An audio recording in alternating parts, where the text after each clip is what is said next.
Good morning, students. Welcome to the mathematics class. I hope you all are doing well. So as you all know, we are continuing with chapter 5, Understanding Elementary Shapes. In today's class also, we will continue with the same chapter, that is chapter number 5, Understanding Elementary Shapes, and this is the last video on chapter number 5. In our previous class, we have started with a new topic, types of quadrilateral. In today's class also, we will continue with the same topic, that is types of quadrilateral. In our we have studied till rectangle, so our next subtype is rhombus. Now what is rhombus? A quadrilateral is said to be a rhombus if the following conditions are satisfied. एक quadrilateral को हम rhombus तब कहेंगे जब हमारी ये conditions satisfy होंगे. What are those conditions? Opposite sides are parallel, all sides are equal, opposite angles are equal. For a quadrilateral to be a rhombus, these three conditions needs to be satisfied. What are these conditions? Opposite sides should be parallel, all sides equal, and opposite angles are equal. Now here is the figure A, B, C, D. With the help of the figure and symbols, we can conclude that AB is equal to BC is equal to CD is equal to DA. क्योंकि देखिए single line है, that means ये चारों angles equal है. AB is parallel to DC and BC is parallel to AD. ABCD is a rhombus as AB is parallel to DC, AD is parallel to BC. Opposite sides are parallel. Our first condition got satisfied. AB is equal to BC is equal to CD is equal to DA. All sides are equal. Opposite angles are equal. Angle A is equal to angle C, angle B is equal to angle D. That means our all three conditions is satisfied. That is why it is a rhombus. Now there is one more condition.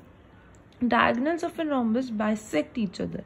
मैंने last video में भी बताया था bisect का मतलब क्या होता है, ये इक्वल पार्ट में कट करते हैं. That means AO is equal to OC and BO is equal to OD. This is equal to this.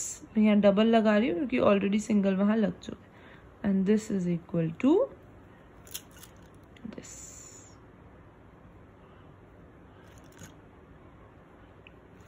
AO is equal to OC and OB is equal to OD. Clear.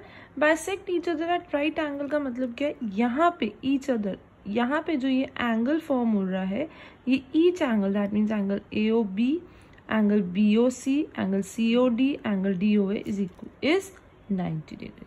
ठीक है. तो rhombus की हमारी condition क्या है? Opposite sides parallel, all sides equal, opposite angles are equal and diagonals of rhombus bisect each other at right angle. मतलब वो आपस में इक्वल भी होते हैं और राइट एंगल भी फॉर्म करते हैं. I hope the conditions of rhombus are clear to you. Now moving on to the next subtype. Our next subtype is square. Now a quadrilateral is said to be a square if the following conditions are satisfied. एक quadrilateral को square होने के लिए what all conditions we need? Opposite sides are parallel, जैसे हमने rhombus में देखा था. ऑल साइड्स आर इक्वल, जैसे हमने रोम्बस में देखा था. Each angle is 90 degree. वहाँ पे क्या था? All angles are equal. यहाँ पे वो बोल रहे हैं कि ईच एंगल इज 90 डिग्री. मतलब सारे एंगल्स इक्वल तो होंगे बट कितने डिग्री के होंगे? 90 डिग्री के. ठीक है. यहाँ नीचे हमारे को फिगर ड्रॉ कर रखी है ABCD. सारी साइड्स इक्वल है. With the symbols we can conclude that opposite sides parallel है. तो ABCD is a square as AB is parallel to DC and AD is parallel to BC. Opposite sides are parallel. AB is equal to BC is equal to CD is equal to, sorry यहाँ पे DA होना था. I am so sorry. DA. All sides are equal. Angle A is equal to angle B is equal to angle C is equal to angle D. 90 degree. Each angle is of 90 degree. यही तीन conditions थी. Opposite sides should be parallel, all sides equal, and each angle is of 90 degree. Then it is called a square. Now the diagonals of a square are equal. Rhombus में हमने क्या पढ़ा था? Diagonals of rhombus bisect each other. Rhombus और square के diagonal क्या है आपस में? Equal. That means AC is equal to BD. And bisect each other at 90 degree. That means again they are making the angle of 90 degree at the center. Clear? तो rhombus और square में क्या difference है? Rhombus में all angles are equal, square में all angles are equal and of 90 degree. This is the only difference between square and rhombus. And there is one more difference. Diagonals of rhombus bisect each other and they make at right angle. Diagonals of square are equal and bisect each other at 90 degree. I hope square is clear to you. Now next and the last subtype of quadrilateral is kite. Kite, you all know. A kite is a quadrilateral with two pairs of equal adjacent sides. Adjacent क्या होती हैं? जो साथ साथ होती हैं, ठीक है. एक काइट क्वाड्रिलेटरल को हम काइट कब बोलेंगे? जब उसमें two pairs of equal adjacent sides, जब दो एडजेसेंट साइड्स के पेयर आपस में इक्वल होंगे.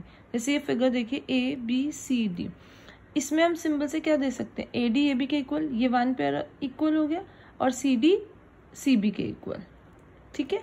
ए B C D is a kite as A B is equal to A D and B C is equal to D C. तो यहाँ पे इस फिगर में two pair of adjacent sides and that is why it is a kite. Clear? तो how many types of quadrilateral we have studied? Trapezium, rectangle, parallelogram, square, rhombus and kite. 6 types of quadrilateral we have studied. I am repeating once again. सबसे पहले हमने trapezium के बारे में सीखा था with one pair of parallel sides. Then हमने rectangle पढ़ा था. Then parallelogram. Then rhombus, square and last is kite. I hope all the types of quadrilateral is clear to you. Now, questions आपको कैसे आ सकते हैं? आपसे पूछा जा सकता है what is the difference between a square and a rhombus, जो मैंने अभी आपको समझाया. क्लियर? या आपको बोल सकते हैं कि ड्रॉ अ रेक्टेंगल या ड्रॉ अ स्क्वायर और उसकी प्रॉपर्टीज पूछ सकते हैं as I have asked you in the assignment. Okay, I hope it's clear to you. Now our last topic of this chapter, that is regular and irregular polygons. Now what are regular polygons and what are irregular polygons? First, regular polygons. If all the sides and angles of a polygon are equal, then the polygon is called a regular polygon. जब किसी भी polygon की सारी sides और सारे angles equal होंगे तब हम उस पॉलीगन को क्या बोलेंगे? Regular polygon. Examples: equilateral triangle. Equilateral triangle में all three sides are equal and all three angles are equal. That is why equilateral triangle is an example of regular polygon. Regular pentagon. Pentagon मैंने आपको पढ़ाया था. How many sides are there in a pentagon? 5 sides. जब regular pentagon all 5 sides are equal तो it is a regular pentagon. अगर मैं इसी pentagon को unequal measurement से बनाऊंगी तो वो regular polygon नहीं कहलाएगा. यहाँ पे मैंने equal measurement से बनाया, that is why it is a regular pentagon. तो regular polygon is if all the sides and angles of a polygon are equal, then the polygon is called a regular polygon. Clear? Now next, irregular polygon. What is irregular polygon? Opposite of it. If all the sides and angles of a polygon are different, then the polygon is called a irregular polygon. जब एक polygon की सारी sides और सारी angles different होंगी तो उसको हम क्या बोलेंगे? irregular polygon. जैसे यहाँ पे मैंने ये फिगर बना रखी है 1 2 3 4 5. देखो ये भी पेंटागन ही है, बट देखो इसमें इक्वल मेजरमेंट नहीं है, इक्वल साइड्स नहीं है. That is why it is an example of irregular polygon. यहाँ पे this is also a irregular polygon. Sides equal नहीं है, that is why it is a irregular polygon. तो regular polygon equal sides equal angles, irregular polygon unequal sides unequal angles. Clear? Now let's move to some examples.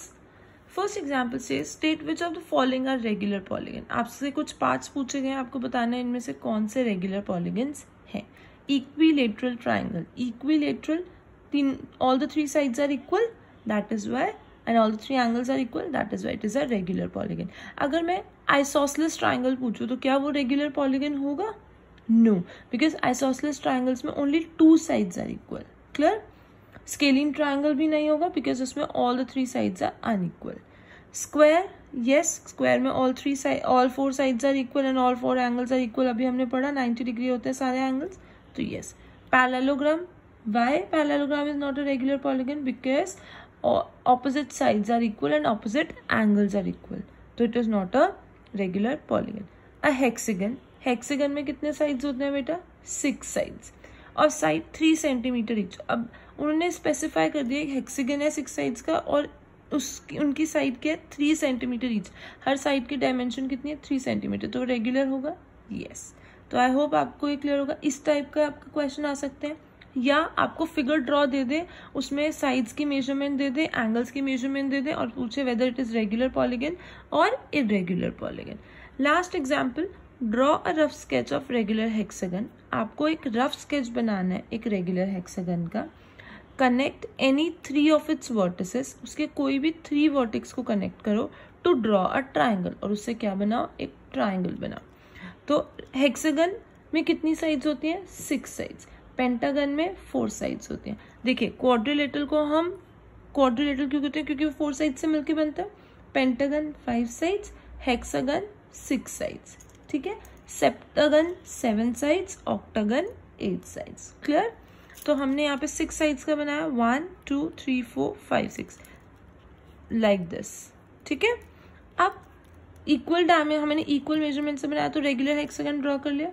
Connect any of its 3 vertex to draw a triangle. अब मुझे उसके कोई भी 3 vertex को इस तरीके से ड्रॉ कनेक्ट करना है कि उससे एक ट्राइंगल फॉर्म हो। Either I can join P R and T और I can join Q U and S। तो उससे भी हमारा क्या बन जाएगा? ट्राइंगल बन जाएगा। क्लियर? मैं दोबारा बता देती हूँ। Quadrilateral is made up of 4 sides, pentagon is made up of 5 sides, hexagon made of 6 sides, septagon made of 7 sides, octagon made of 8 sides. I hope the last topic of this chapter is clear to you. Thank you.